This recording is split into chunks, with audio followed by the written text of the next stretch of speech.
poeta Rabindranath Tagore, bengalí de Calcuta, dice en uno de sus bellos poemas: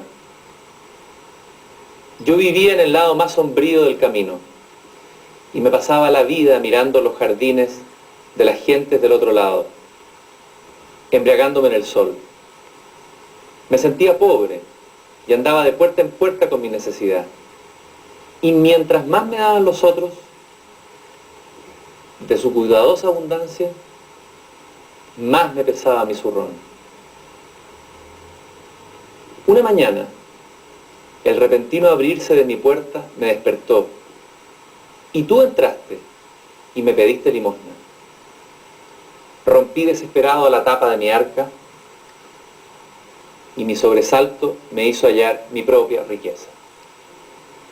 Eso dice el gran poeta Rabindranath Tagore, y he escogido ese poema para darle la bienvenida en esta conversación a Muhammad Yunus, un hombre que de alguna manera ha sabido golpear bien la puerta de todos los habitantes del mundo que viven en la pobreza, y que ha enseñado que a veces la caridad puede, en vez de ser un beneficio, constituir un obstáculo para la riqueza y el desarrollo interior.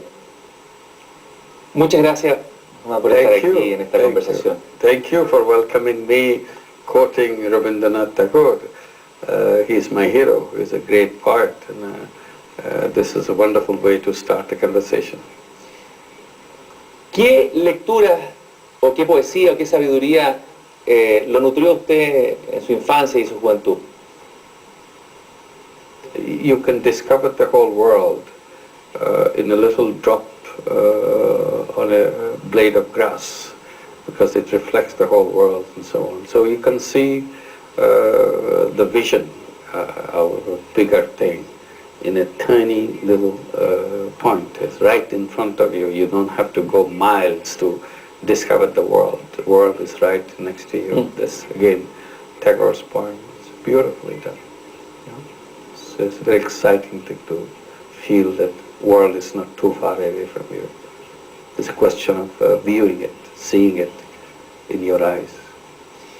¿Y qué otros maestros tuvo o qué obtuvo usted, por ejemplo, de la sabiduría musulmana o la tradición de Bangladesh, que lo ayudara después de alguna manera, o a lo mejor en su propio consciente o inconsciente, a desarrollar su pensamiento y su vida después? Well, a lot of things, not a very specific thing that I pursued over the years. Religion, of course, is, my family is a very devoted Muslim family. My mother and my father both were very devoted religious person. Very pragmatic people at the same time. I came from a low middle class family. It's not too much luxury in our life, but they were very diligent, very hardworking, and wanted to be helpful to their neighbors, particularly poor people. Particularly my mother was very helpful to poor people. Whoever wanted some help from her, she always willingly came forward to help as much as she could. So all these influence and the basic principles of religion, helping others, and to see helping people is helping, is do the desire of the Creator. So this is the human beings, the reflection of all life forms, are the reflection of the Creator Himself. So all these things of the childhood, you absorb without realizing what it all will mean to you one day. So I don't know how those have influenced me. And we were going through, at that time when I was growing up as a child, the independence movement of the entire region. The British, right after the Second World War, was to leave the country, give up the colony, because that was the deal made with the Indians to participate in supporting British government in the Second World War. So when the war was over, they were demanding that you go now, leave us free. independence movement, but the British was very reluctant to leave. So the enormous amount of public mobilization and amount of demonstration against the British to let them go. So that's intense nationalism in that movement. As a child, we were watching that, not much that we understood, all the national heroes, independence heroes, in front of our eyes, that they are participating in that national movement. And then in India and Pakistan became independent country in 1947. I was only 7-year-old at that time. So see what that independence meant at that age, and go through that and creating a new country, and you want to build the society in a different way. What does independence mean to you?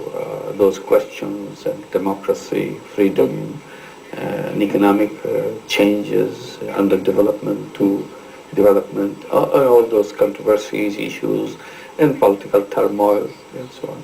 Si usted cierra los ojos ahora y va a su infancia, ¿qué recuerdo hermoso puede sacar de esa infancia? Un recuerdo que lo nutra, un recuerdo hermoso. Tal vez de la calle donde vivía o del barrio donde vivía, algún recuerdo de su infancia. Well, I grew up in a very densely populated neighborhood of a small town. These are all around me is nothing but little shops. So we were several children in the family, kids, and we kind of created our own world in that little place. We had fun, did all of the things ourselves. Our adults didn't pay much attention to us. We were practically on our own, and we loved reading books, and we tried to catch as many books as we can to read stories and things, literature, Tagore, and many other Bengali writers who are they're very excellent writers of social conditions and novels and articles and so on. So we were absorbed in that world, and we're in the school also. We are competing with our students, and I joined in many activities, in school activities, including Boy Scout. I was a Boy Scout, and participating in many of those Boy Scout events, like participating in jamborees. When I came out of high school, I went to the World Jamboree in Canada. So for a young person of 15 years, going out of Pakistan, at that time we were part of Pakistan, and joining with several other young kids like me, to go all the way to Canada, and going by ship from Southampton to New York. It was quite an exciting experience to discover the world, and then go to Canada, participate with all the Boy Scouts of the world, assembling there, and then going back to Pakistan. And one of the decisions that our group took, that we'll buy microbuses from Volkswagen, which started producing after the Second World War. Their factory was going back into the production. And we went to Klagenfurt, where the factory is located. We bought 3 microbuses from the factory and drove these 3 microbuses through Europe, and we decided where we want to go. It was a fun thing. We have no time limits. We know we are missing our school, but we didn't pay much attention to it. It's so much fun. We'll go any place that we like to go and camp there and visit their Boy Scout offices and get their collaboration and move on to the next city. It took about 6 months to get back to where we came from, by road all the way from Europe to Pakistan. So that was a real exciting experience for me.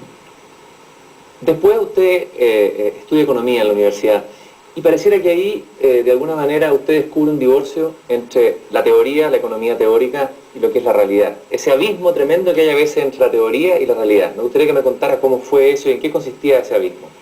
I wanted to study economics, and the reason I wanted to study economics was because I thought this is one way I must understand what development is all about, what needs to be done, and so on. So